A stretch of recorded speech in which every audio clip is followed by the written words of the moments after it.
Now, after finish creating the load combinations, we can now create the envelope we want. We come to load combination. We have this factored and unfactored loads here. Let's create add new combo. Let's say envelope. Envelope.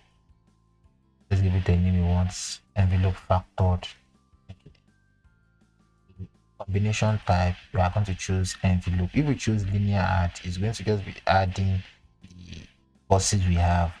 So it will give us an overestimate of what we want. So we are going to choose the envelope, and the first one we have is unicorn S1, add unicorn S2, add unicorn S3, add unicorn S4, add unicorn S5, add unicorn S6.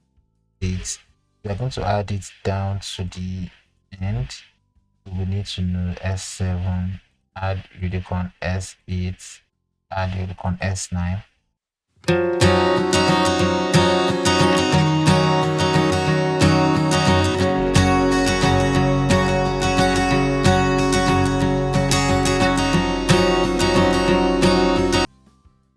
Okay, so we are done creating the envelope, so we can click OK and we can see it here.